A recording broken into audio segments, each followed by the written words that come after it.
ফারুক হ্যাঁ ভাই আমি লক্ষ্য রেখে ডেমুল্লা বলে দালবাজার শিল্পাঙ্গন আইছি এতারে বলে কথা দিকে আটকে ধরে না চল এবার তো দুটো প্রশ্ন আর মনে যাইছে হ্যাঁ এতারে এই দুটো প্রশ্ন দিয়ে আটকামু তো চলেন আজ ক্যান্ডি মোল্লার খাটা খামু চল চলেন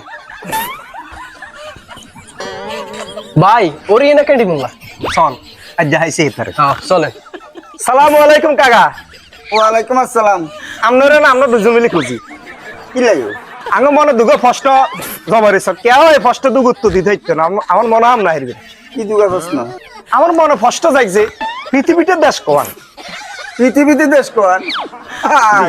এটা তো সহজ প্রশ্ন। তিন কেন?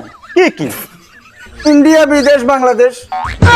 হাসানি ও আমরা কোন বাংলাদেশের ভিতরে দেশ কর ওমা, এটা একটা কথা হইলো। হ্যাঁ, সহজ প্রশ্ন তো। তিনান অত দেশ তিনান তাহলে আসলে কেমনে হইছে তিন দেশ কেমনে মানি? স্বদেশ, বিদেশ, বাংলাদেশ। ও মাই গড এটা হইলো তিন দেশ তো তোমরা কও না। তোমরা যদি আমরা আসলে ক্যান্ডি মি আর তোমরা যদি হুন্ডি তো তোমরা কও। মাঝে ক্যান্ডি মোল্লা আরে ক্যান্ডি, ক্যান্ডি। আগল করতে যাই তোমরা আসে আর আটকাইতো। আগল ছাগল আরে এসে আটকাইতো। কেডি মোল্লার আটকাইবো। আস্তাগফিরুল্লাহ, নিজের নিজে ক্যান্ডি করছি কেন? নিজের নিজে ক্যান্ডি করে লাইছি। কেউ জানি শুনছে নাকি? না, ইজ্জত থাকতে আই দাই যাই। টাকা কিন্তু শুনছি এরে হারুন দাদা তুই কে রে?